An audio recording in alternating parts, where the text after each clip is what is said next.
The knock came at midnight, sharp and deliberate, slicing through the quiet hum of the Blue Ridge Mountains. I froze, my heart hammering against my ribs. The kind of thud you feel in your bones when you know something's about to change. The cabin's wooden walls seemed to hold their breath with me, waiting for what came next. I'm Elias Carter, 28, a graphic designer from Chicago who'd fled to this Airbnb in North Carolina to escape the noise of the city, of my breakup, of my own head. The listing had promised solitude, a rustic cabin tucked into the folds of the mountains, perfect for someone like me, who needed to stitch together the frayed edges of his life. I'd arrived that afternoon, my duffel bag slung over my shoulder, expecting nothing but silence and maybe a chance to sketch the pines. But now, standing in my borrowed flannel pajamas, staring at the door, I felt the world tilt. Another knock. Firmer this time. Elias, you awake? The voice was low, gravelly, tinged with a southern drawl that made my name sound like a secret. It was Caleb, the host. I'd met him briefly when I checked in, a man in his early 30s, broad-shouldered, with dark skin and a beard that framed a smile too warm for his guarded eyes. He'd handed me the keys, pointed out the quirks of the cabin's ancient water heater, and vanished into the dusk. So why was he here now, at this hour? I opened the door, the cold air rushing in, carrying the scent of pine and something faintly smoky. Caleb stood there, a lantern in one hand, his flannel shirt unbuttoned at the collar, revealing a glimpse of collarbone. His eyes caught the dim light, searching mine. "Sorry to bother you," he said, but his voice didn't sound sorry. It sounded urgent. "There's something you need to see." I should have said no. Should have mumbled about being tired, about needing sleep after the 6-hour drive. But there was something in his gazia flicker of vulnerability beneath the rugged exterior that hooked me. I grabbed my jacket, slipped on my boots, and followed him into the night. The forest was alive, the kind of alive that city folks like me forget exists. Owls hooted somewhere deep in the trees, and the crunch of leaves under our feet was the only sound breaking the silence. Caleb moved with purpose, his lantern swinging, casting shadows that danced across the path. I kept pace, my breath visible in the chilly air, questions piling up in my mind. Where were we going? Why me? And why did my chest tighten every time his arm brushed mine? We stopped at a clearing where the trees parted to reveal a sky so thick with stars it felt like a painting. Caleb set the lantern down and turned to me, his face half lit, half hidden. "I don't usually do this," he said, his voice softer now, almost a whisper. "But I saw your sketchbook when you checked in. The one with the drawings of faces people you've met, maybe loved. I figured you'd get this." "Get what?" I asked, my voice sharper than I meant. I was tired, confused, and a little annoyed at being dragged out here without explanation. But then he pointed upward, and I saw it, a meteor shower. Streaks of light carving paths across the sky, fleeting and impossibly beautiful. My breath caught. I'd never seen anything like it. Not in Chicago, where the city's glow drowned out the stars. "It's the Orionids," Caleb said, his eyes fixed on the sky. "Happens every October. Most folks don't know to look for it." He glanced at me, and for a moment, his guard dropped, revealing something raw loneliness. Maybe, or longing. "Thought you might appreciate it. Seemed like you could use something real." I didn't know what to say. I stood there, shivering in my jacket, watching the sky burn, feeling the weight of his words. Real. That's what I'd been chasing when I booked this place.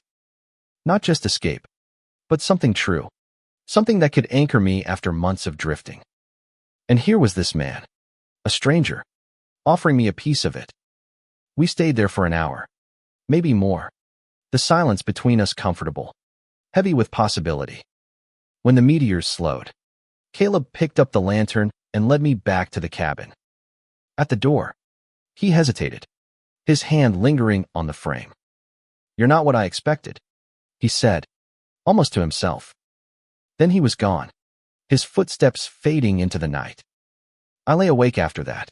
The image of his face burned into my mind, the way his eyes had softened under the stars, the way his voice had cracked just enough to let me glimpse the man beneath. I didn't know what this was, or what it could become. But I knew one thing. Caleb wasn't just my Airbnb host.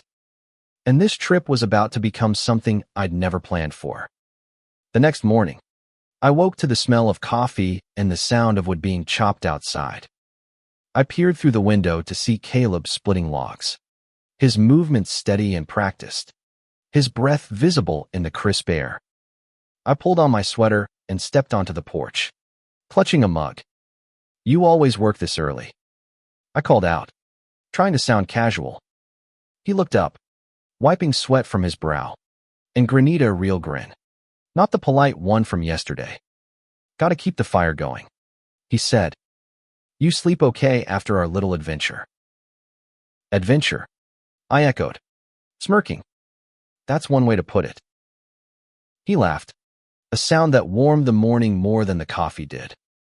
We talked for a while about the cabin, the mountains, the way the city felt like a cage sometimes. He didn't ask about my life, and I didn't ask about his. But there was an ease between us, like we'd known each other longer than a day. That afternoon, he offered to show me a nearby trail, one that led to a hidden waterfall. I didn't hesitate this time. The hike was steep, the air sharp with the scent of damp earth and pine. Caleb moved like he belonged here, pointing out birds and plants, his voice alive with stories about the land. I listened, sketching him in my mind, his broad hands, his quiet intensity, the way he seemed to carry the weight of something unspoken. At the waterfall, we sat on a flat rock, the mist rising around us. He told me he'd grown up in these mountains, left for college, then came back when his father got sick. "This place," he said, gesturing to the rushing water. "It's home, even when it hurts." I wanted to ask what he meant, but his eyes were distant, so I let it go. Instead, I told him about Chicago, about my ex, Jamie, who'd left me for someone less complicated. I hadn't meant to say it, but the words spilled out, raw and unfiltered. Caleb listened, not with pity, but with a quiet understanding that made me feel seen. "Sounds like he didn't know what he had," he said finally, his voice low. Our eyes met, and for a moment, the world was just us, the water, and the unspoken things hanging in the air. That night, back at the cabin, I couldn't shake the feeling that something was shifting. Caleb was a puzzle kind but guarded, open but holding back. I wanted to know more, to understand the man who'd knocked on my door at midnight and shown me the stars. But I was only here for a week.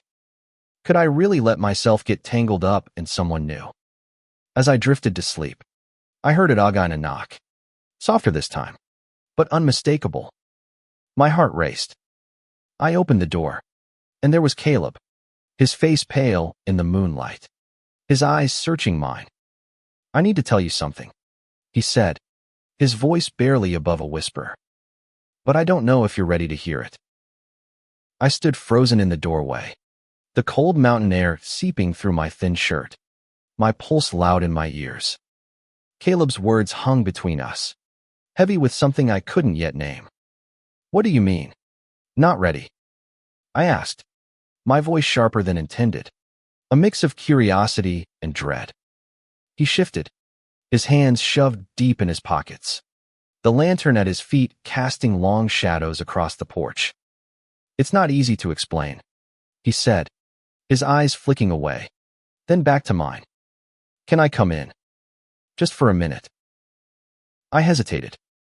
It wasn't about trust. Caleb hadn't given me any reason to doubt him, but there was a weight to this moment, like stepping across a line I couldn't uncross.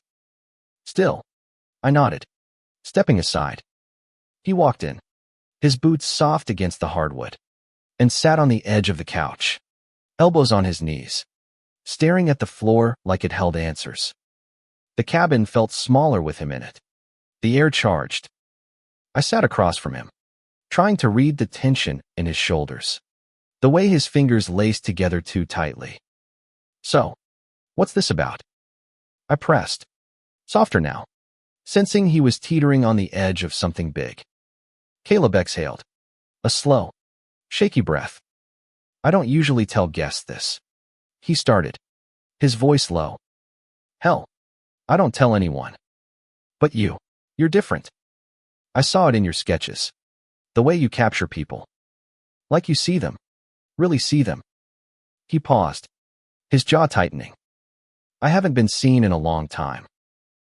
My chest tightened. I wanted to ask what he meant, but I stayed quiet, letting him find his words. He looked up, his eyes dark and unguarded. I'm gay, Elias. Have been my whole life. But out here, in these mountains, that's not something you just say. Not to family, not to neighbors, not to anyone. The confession landed like a stone in still water, ripples spreading through me. I'd suspected, maybe, from the way his eyes lingered, from the quiet intensity between us. But hearing it, raw and unfiltered, hit me harder than I expected.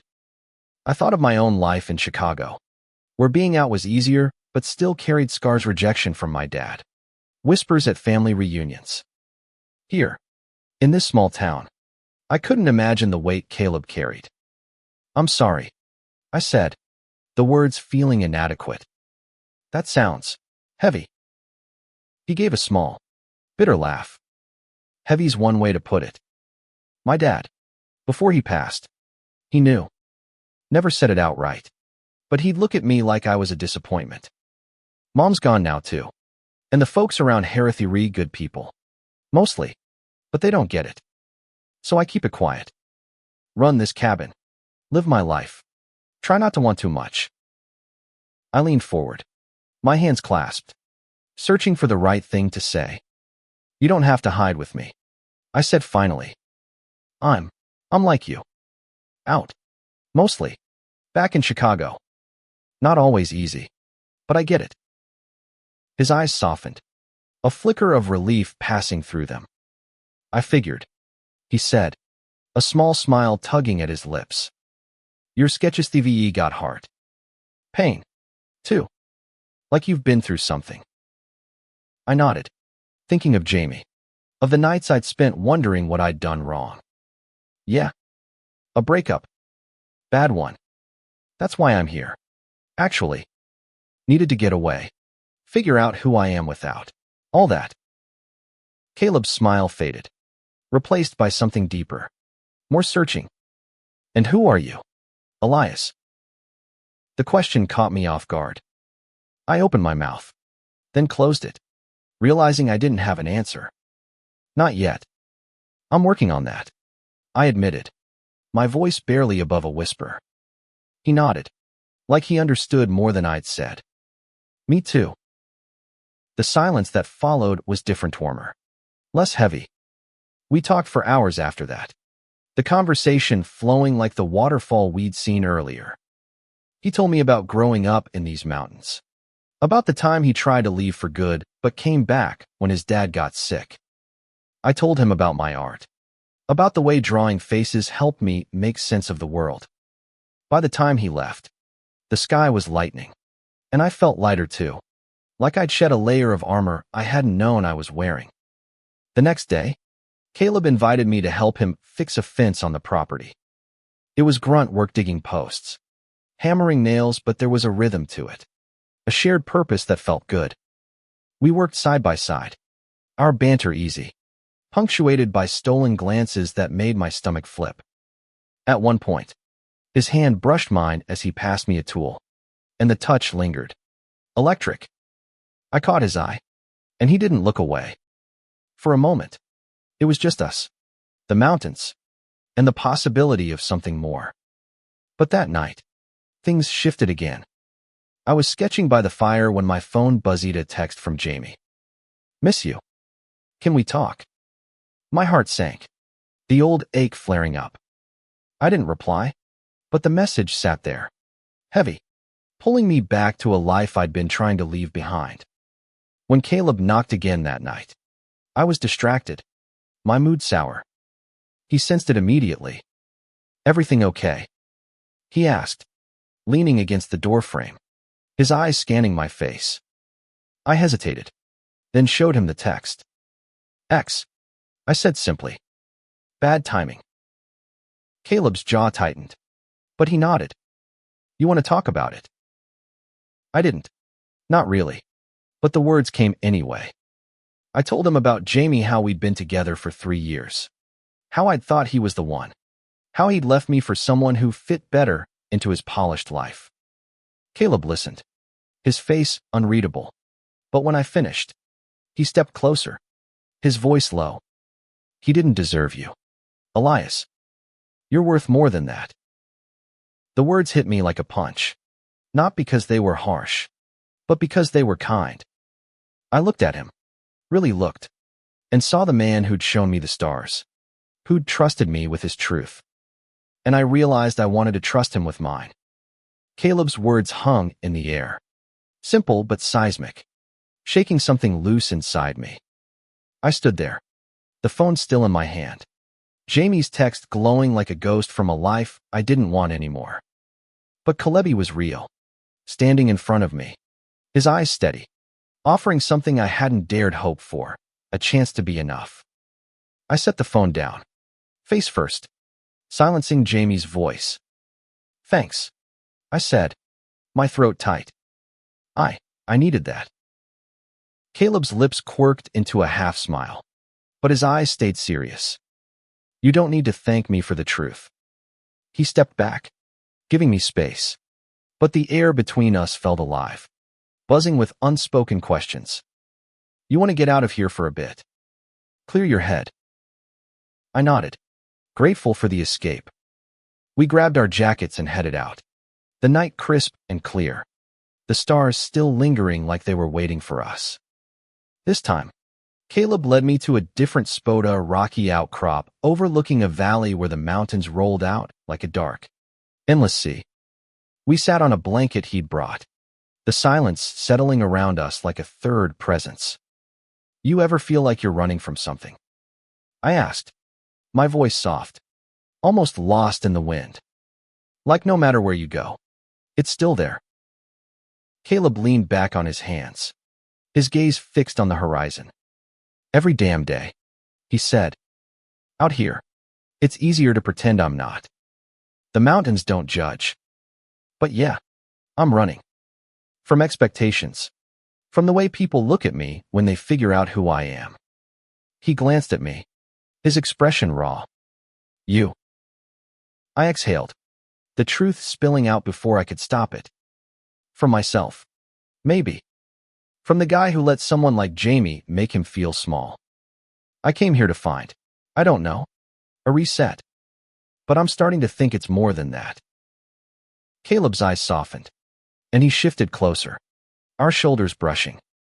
"Maybe it's about finding what you're running to," he said. "Not just what you're leaving behind." The words landed deep, stirring something I hadn't felt in months. Hope. Fragile but fierce. I looked at him, the moonlight carving shadows across his face, and felt a pull I couldn't ignore. I wanted to reach for him, to close the distance, but fear held me back. What if this was just a moment, a fleeting spark that would burn out when I left? He must have sensed my hesitation, because he spoke again, his voice quieter. "I don't know what this is, Elias, but I haven't felt this awake in a long time. Not since I was a kid, before I learned to hide." My heart stuttered. "Me neither," I admitted. And then, because the night made me brave, I reached out, my hand finding his. His fingers were warm, calloused, and they curled around mine like they belonged there. We didn't move, didn't speak, just sat there, holding on to each other under the vast, uncaring sky. The next day, the cabin felt different, warmer, like it was ours, not just mine. Caleb came by with breakfast, a spread of biscuits and honey from a local farmer. We ate on the porch, laughing about nothing, the tension from last night replaced by something lighter. But there was a current beneath it. A question neither of us asked. What happens next? We spent the day exploring more of the Perpertia Creek where the water ran clear over smooth stones. A meadow where wildflowers clung to the last of autumn. Caleb told me stories about his childhood, about sneaking out to swim in that creek, about the time he broke his arm falling from a tree. I told him about my art, how I'd started drawing to make sense of a world that never quite fit. We were opening up, piece by piece, and it felt like building something fragile, but real. That evening, we cooked dinner together in the cabin's tiny kitchen, bumping shoulders as we chopped vegetables and stirred a pot of chili. The domesticity of it was disarming, like we were playing at a life we hadn't earned yet. After dinner, we sat by the fire, the crackle of wood filling the silence. I caught him watching me, his eyes soft but intense, and my pulse quickened. "Elias," he said, his voice low, "what happens when you go back to Chicago?" The question hit like a cold wind. I'd been avoiding it, pretending this week could stretch forever. "I don't know," I said honestly. "I don't want to think about it yet." He nodded, but his jaw tightened, and I knew he was thinking it too, the clock ticking down, the miles that would separate us. I wanted to say something, to promise I'd stay, but the word stuck. Instead, I moved closer, my knee brushing his. He didn't pull away. That night, when he knocked again, it wasn't a surprise, but it still sent a jolt through me. He stood on the porch, his hands in his pockets, his eyes searching mine. "I don't want to keep you up," he said, "but I can't stop thinking about you." My breath caught. I stepped outside, closing the door behind me, and we stood there, inches apart, the night wrapping around us. "I can't stop thinking about you either," I said, my voice barely steady. He reached out, his hand grazing my cheek, and I leaned into it, my eyes closing. When I opened them, he was closer, his breath warm against my skin. "Is this okay?" he whispered. I nodded, and then his lips were on mine, soft but urgent, like he'd been holding back for years. The kiss was a confession, a question, a promise all at once. I kissed him back, my hands finding his shoulders, pulling him closer. The world fell away, leaving just us, the mountains, and the truth we'd both been running from. The kiss lingered, a spark that set my whole world ablaze. Caleb's hands were steady on my waist, grounding me as the night spun around us. When we finally pulled apart, our breaths mingled in the cold air, and his eyes held mine, searching, like he was waiting for me to run. I didn't. I couldn't. "Come inside," I said, my voice rough with emotion. He followed, and we sat by the fire, closer now, our knees touching. The silence wasn't awkward, it was full, heavy with everything we weren't saying yet. I wanted to ask what this meant, where it could go, but I was afraid of breaking the moment. Caleb spoke first, his voice soft but sure. "I've never done this before. Not like this. Not with someone who gets it." He looked at me, his eyes raw. "I don't know how to do this, Elias, but I want to try." My heart ached at his honesty. "I want to try too," I said, reaching for his hand. "But I'm scared. I'm only here for a few more days." And then, I trailed off, the weight of reality crashing in. "Then we figure it out," he said, his thumb brushing over my knuckles. "One step at a time."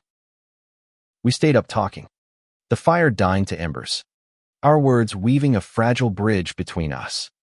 He told me about the first time he realized he was different, a kid in a small town who didn't have the words for what he felt.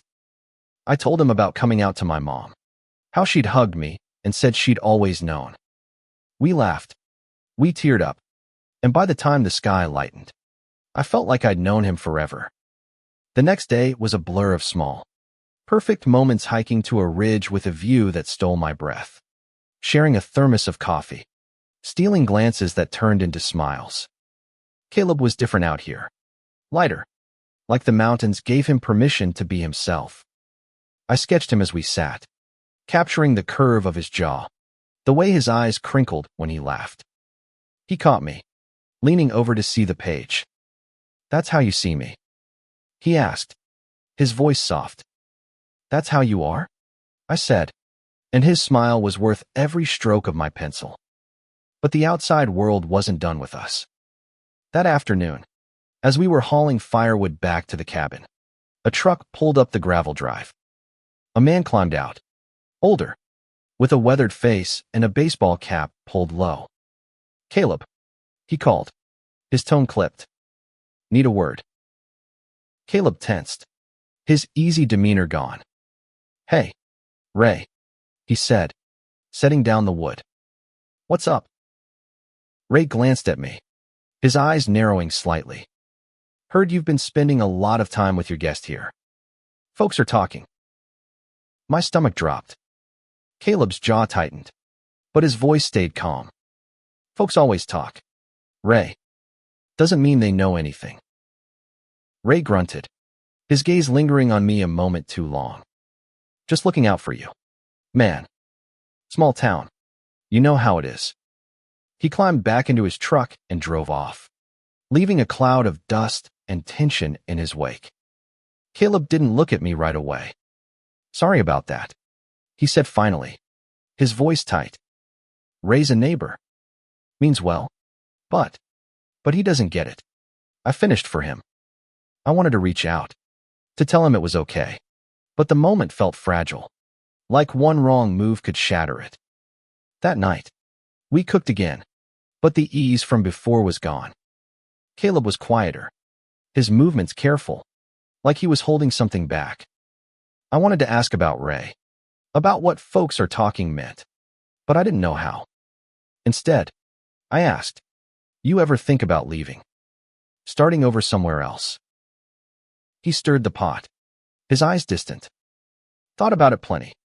Went to college in Raleigh. Thought I'd stay. But when Dad got sick, I came back.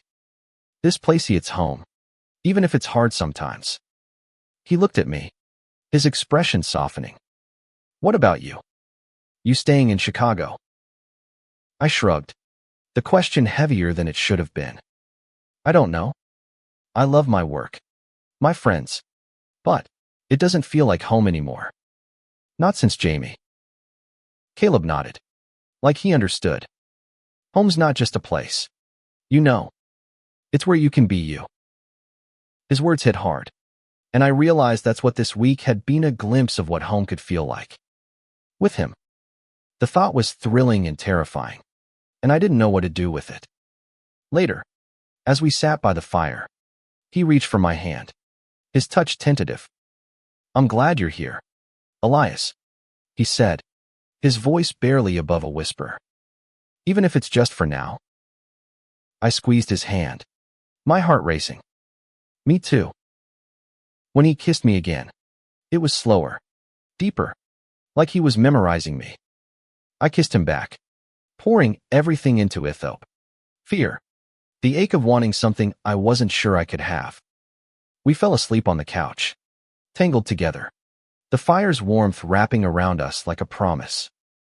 Waking up in Caleb's arms felt like a dream I didn't want to end. The fire had burned low, leaving the cabin bathed in a soft, gray light. His breathing was steady, his face peaceful in sleep. And for a moment, I let myself imagine staying here, building a life in these mountains with him.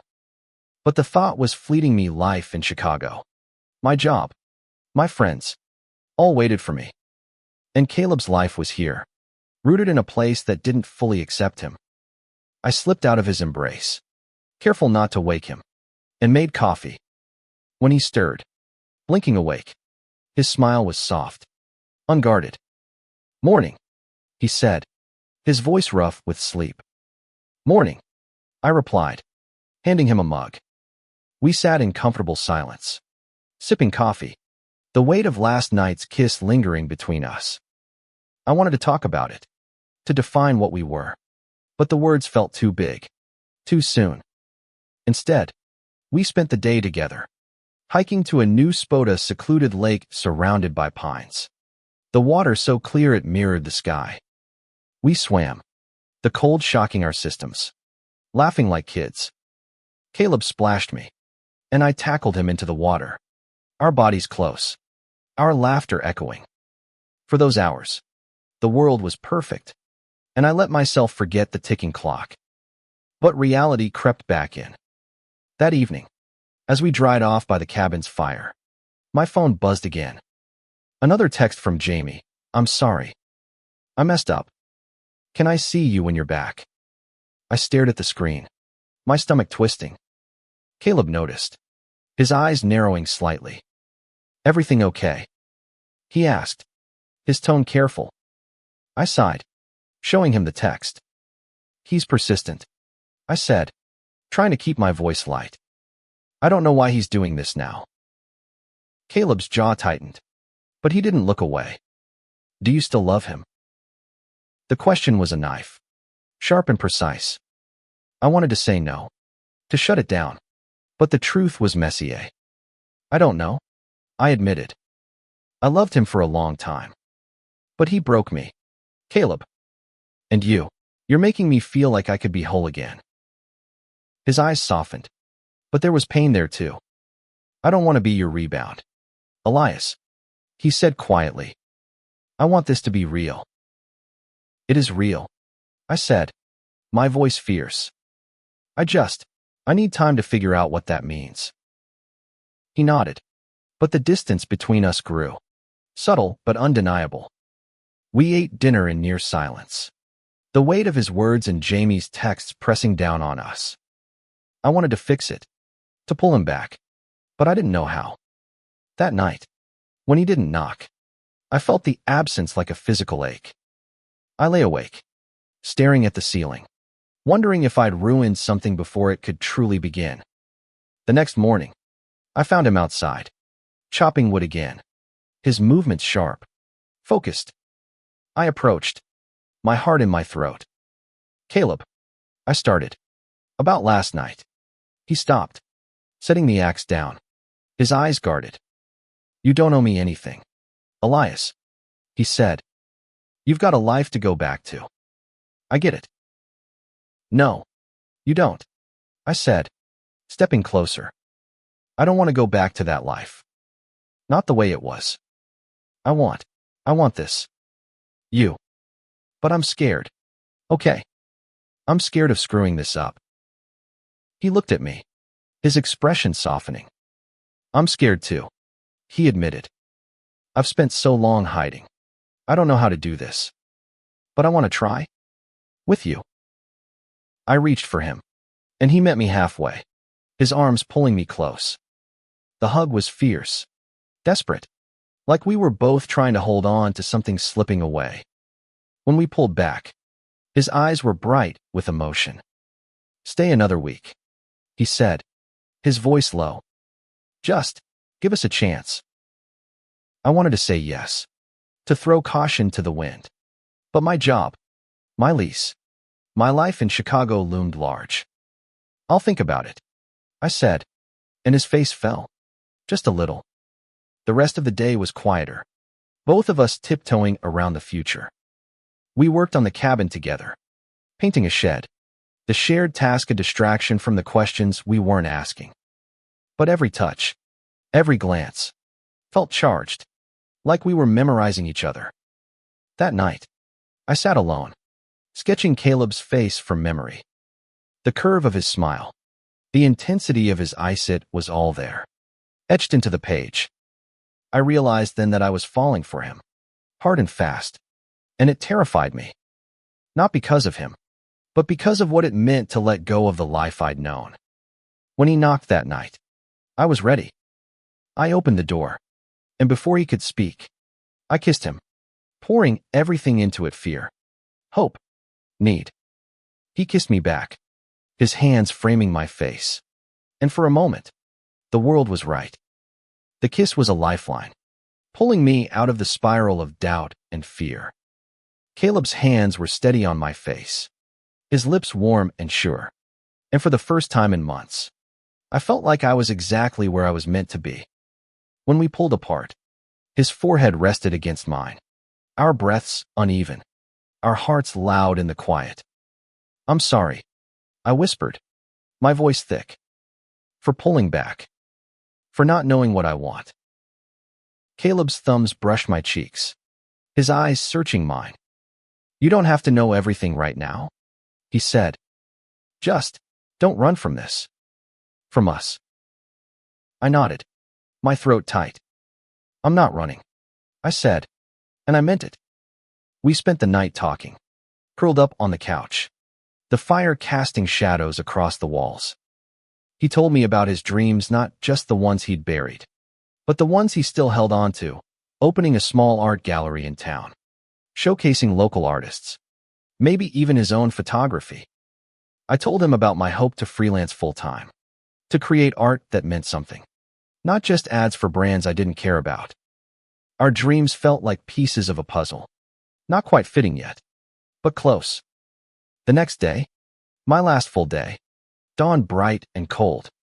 Caleb suggested a final hike, to a peak he said had the best view in the county. We packed a backpack with water and snacks, our steps light despite the weight of my looming departure. The trail was steep, the air sharp, but every step felt like a choicito be here, with him, in this moment. At the top, the view was breathtaking, mountains stretching to the horizon, kissed by morning light. We sat close, our shoulders touching, and I felt a peace I hadn't known in years. "I could stay here forever," I said, half to myself. Caleb looked at me, his eyes serious. "You could," he said. "Not forever. Maybe. But longer. There's a life here, Elias. If you want it." The words hit me hard, not because they were new, but because they felt possible. I thought of Shikagami apartment, my routine, the ghosts of my past. Then I thought of Caleb, of the way he made me feel seen, whole. "I need to think about it," I said, my voice soft. "But I want to." He nodded, his hand finding mine. "That's enough for now." We stayed there until the sun dipped low, painting the sky in hues of orange and pink. On the way back, we were quiet, but it was a good quiet, full of possibility. That night, we cooked our last dinner together, a simple meal of roasted vegetables and bread. We laughed, we teased, but there was an undercurrent of sadness, a countdown neither of us could ignore. After dinner, I showed him my sketchbook, the pages filled with him, his hands, his eyes, the way he looked at the mountains. He flipped through it, his expression unreadable, then looked at me. "You make me look better than I am," he said, his voice thick. "No," I said, touching his arm. "I just draw what I see." He kissed me then, slow and deep, and we moved to the bedroom, our movements careful, like we were afraid to break something precious. It wasn't just physical, it was a promise, a vow to hold on, even if we didn't know how. The next morning, my bags were packed, the cabin tidy, but I wasn't ready to leave. Caleb stood on the porch, his hands in his pockets, his eyes guarded. "You'll come back," he said, more a question than a statement. "I will," I said, and I meant it. "And I'll call. Every day, if you want." He smiled, but it was tinged with doubt. "I'll hold you to that." We hugged, long and tight, and when I drove away, I kept glancing in the rearview mirror, watching him fade into the distance. My heart ached, but it wasn't the hollow ache of loss, it was the ache of something new, something worth fighting for. Back in Chicago, the city felt louder, colder, emptier.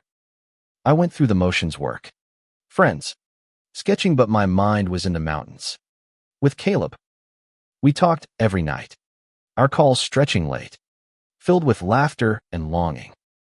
I told him about my day, about the clients driving me nuts. He told me about the cabin, about a new guest who'd left a glowing review but hadn't seen the stars. A week later, I made a decision. I called my boss, negotiated a remote contract. I sublet my apartment, and I booked a one-way ticket back to North Carolina. When I told Caleb, his voice broke over the phone. "You're serious?" he asked. "Dead serious," I said, grinning. "I'm coming home." The plane touched down in Asheville, and my heart was in my throat. I'd left Chicago behind my apartment, my routine. The ghost of Jamie stepped into something unknown. The Blue Ridge Mountains loomed in the distance. Familiar now, like a promise kept. Caleb was waiting at the airport, leaning against his truck, his smile nervous but real. When I saw him, everything clicked into place. We drove to the cabin in silence, our hands clasped over the gear shift, the air thick with anticipation. When we arrived, he led me inside, where a fire was already burning, the smell of pine and coffee filling the space. "Welcome home," he said, his voice soft, and I felt the words settle deep in my chest. The first few weeks were an adjustment. I set up a makeshift studio in the cabin's loft, sketching by day, helping Caleb with the property by afternoon. We fell into a rhythm, cooking together, hiking, talking late into the night. But it wasn't all easy. The town was small, and whispers followed us. Ray, the neighbor, stopped by once, his eyes lingering on our joined hands. "You sure about this, Caleb?" he asked, his tone heavy with judgment. Caleb's grip tightened, but his voice was steady. "Surer than I've ever been." Ray left without another word, but the encounter lingered, a reminder of the world Caleb had navigated alone for so long. I admired his courage, the way he faced it head-on, and I vowed to stand with him, no matter what. We started building something together, not just a relationship, but a life. I took on freelance projects, my art finding a new depth inspired by the mountains. By Caleb, he began photographing again, capturing the land he loved, and we talked about his dream of a gallery. One night, over dinner, I sketched a logo for Eat a Simple Design, 2 trees intertwined under a starry sky. He stared at it, his eyes bright. "You're really in this, aren't you?" he said. "All the way," I replied, and we sealed it with a kiss. Months passed, and the cabin became more than a rental, it became our home. We hosted guests together, sharing the stars with those who'd listen. But the nights we cherished most were the quiet ones. Just us, wrapped in each other's arms. I thought of Jamie sometimes, not with pain, but with gratitude. He led me here, to this life, to Caleb. One evening, as we sat on the porch watching the sunset, Caleb turned to me, his expression serious. "I used to think I'd always be alone," he said. "That this place, these mountains, were all I'd have. But you changed that. You showed me what it means to be seen, to be loved for who I am." Tears pricked my eyes, and I took his hand. "You did the same for me," I said. "I came here running from myself, but you helped me find who I am, who I want to be." He smiled, pulling me close, and we sat there, the mountains bearing witness to our love. It wasn't perfect. There were still whispers, still fears, still moments of doubt. But we faced them together, and that made all the difference. Years later, when we opened the gallery, it was small but ours, filled with my sketches and his photographs, a testament to what we'd built. The first visitor was a young man, nervous, his eyes darting like he was searching for something. Caleb showed him around, his voice warm, and I saw the same spark we'd felt that first night under the stars. We were giving others permission to be themselves, just as we'd learned to be. That midnight knock had changed everything. It wasn't just about Caleb, or me, or the love we'd found. It was about courage, about choosing to live authentically, no matter the cost. And as I stood beside him, watching the stars streak across the sky, I knew I'd never see men or myself the same way again.